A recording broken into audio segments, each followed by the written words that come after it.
We start the show with Congressman Khanna, Democrat of California.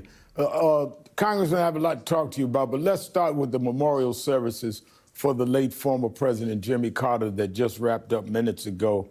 A private service just wrapped up at the Carter Presidential Center right after a moment of silence was just held at the Georgia State Capitol. The public will be able to pay their respects at the Carter Center for the next few days before his body is laid in state at the U.S. Capitol and later returned to Georgia for burial. How will you remember our 39th president, Congressman Khanna?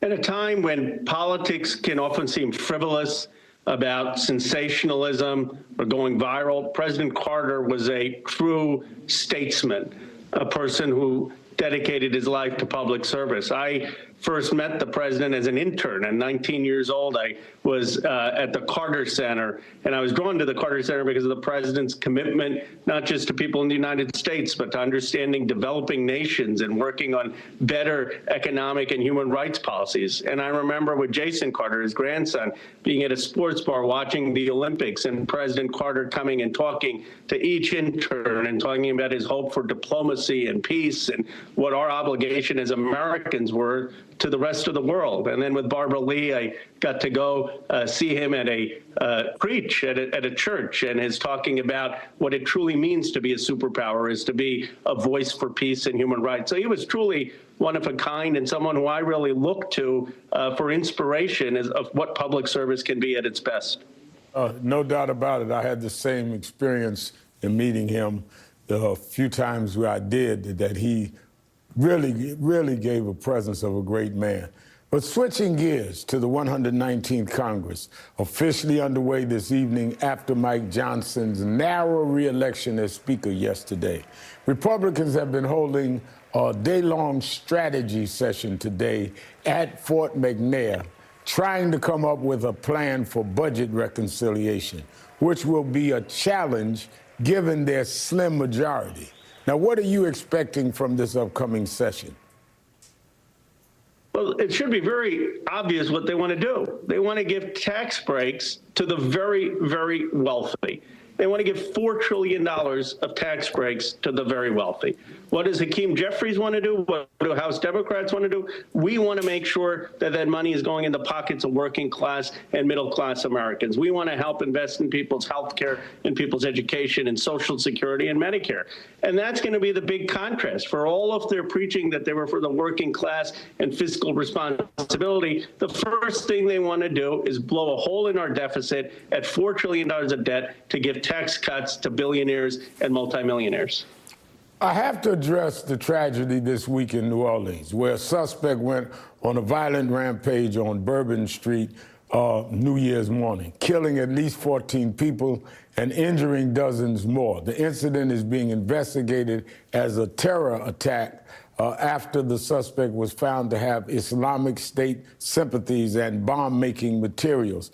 But even before that, President-elect Trump claimed, based on now retracted reporting, that the suspect had illegally entered the country through our southern border.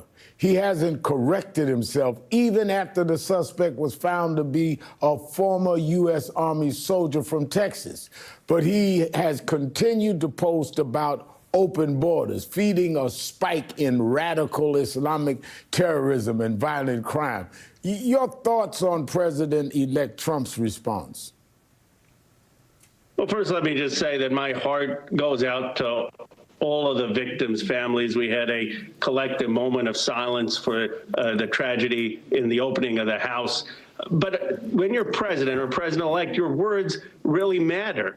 And the fact that the president is using this incredible tragedy to score political points is just a travesty. It's a demeaning of the role of president. What we ought to be talking about is radicalization in our own country. How did that happen? How do we prevent that? How do we make sure that there is better enforcement within the United States? That would be constructive, and that's what President Biden is doing. And if you notice, President Biden convened his national security team, convened his homeland security team, and he's focused on the job, not on the politics.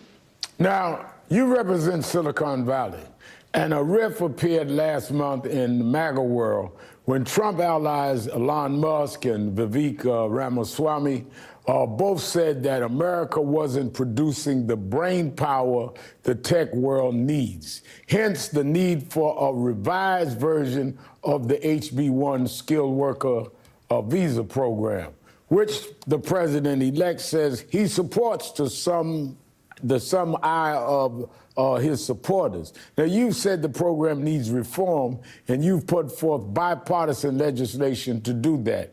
What would you like to see changed, Congressman? Look, I'm for having talent come to the United States, but let's be clear. We need to invest in America and make sure that we're investing in the talent in the United States. That includes HBCUs, includes our public colleges, it includes our Hispanic serving institutes. So what I would like to see is three concrete things. One, if you're bringing in someone from an H-1B visa, make sure they're paid well. Right now, they're not. Second, it shouldn't be used for entry-level jobs. And third, there should be a tax on it, and then money collected should go into HBCUs, public universities, for STEM programs here in the United States to be educating our workforce.